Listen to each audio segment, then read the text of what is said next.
there were instincts that could not ever be denied. Sure, demons looked human, although taller and tanner than average, but they were considered extraordinarily attractive when in human circles. Elijah knew this was because the elemental and animal genetics within them allowed for heightened pheromones that called out to the opposite sex, a predatory sense of awareness that exuded attractive danger, and the extraordinary eyes behind which settled extraordinary cunning and intelligence. All the qualities of natural-born hunters, always seething just beneath the surface, waiting for someone to make themselves prey. Demons were capable of behaviors as untamed as the elements they claimed their great powers from, behaviors they had embraced and integrated into every skill they cultivated in their long lifetimes, making them formidable opponents to those who managed to get on their distant bad sides. Thus, even the most juvenile of fledglings could have avoided his current predicament, the warrior thought crossly to himself. So to be caught like this, like a weakling mouse in a trap, was shameful and enraging. How had the act of doing his duty suddenly turned on him? He was the warrior captain, the stalker of all nightwalkers with a price on their head, those who were not of the demon race who had committed egregious acts and sins against the demon people, a direct challenge and insult to the demon king. He was the specialist in all those species, an anthropological strategist. If anyone wanted to know the true ways of how to destroy vampires, lycanthropes, and most every other nightwalker species, Elijah would be the best source of information. War and peace were, unfortunately, transient things, and it was his duty to be prepared for all possibilities, in case friends became enemies, or enemies threatened friends. Elijah fought off a passing cloak of dimming consciousness and the spinning of his immediate surroundings. It was he alone who belonged at the head of his monarch's armies when needed, and he who must train the spies and assassins who would slink through the cloaking shadows in the face of threatening intrigue.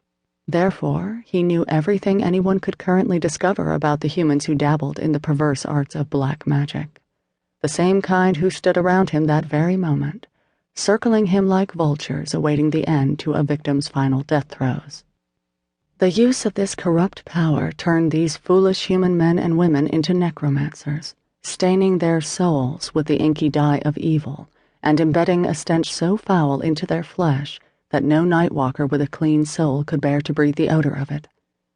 They were powerful, capable of growing even more so the more they studied and practiced their vile arts, but they were not powerful enough to capture him, never mind kill him. No, only his stupidity could have provided that opportunity to them.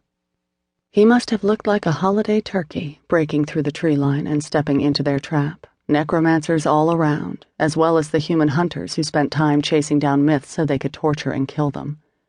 Mortals who took it upon themselves to not only uncover the existence and locations of the hidden Nightwalker races, but made it their personal quest to eradicate them from the planet, armed with little more than myth, legend, and ignorance.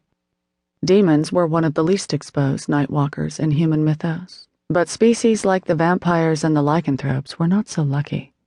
Stories of them abounded, whether accurate or not, titillating the avid hunter into stalking them, looking for proof and personal vindication, occasionally getting lucky in their bloodthirsty quests. For the hunter, it was a victory, a mental trophy. Mental only.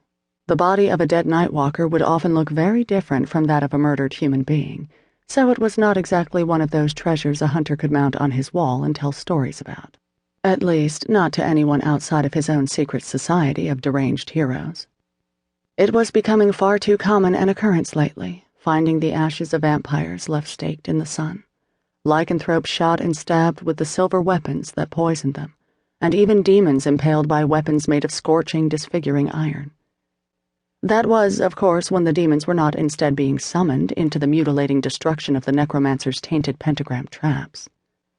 Murder upon senseless murder, and between these two groups of humans, the list of victims would go on. It was a painful betrayal. Demons had always held human mortals in such precious esteem, much in the way a parent protects its young, developing child.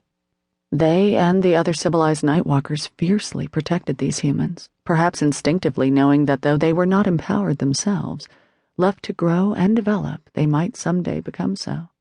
It would be a beautiful evolution to watch in the centuries to come.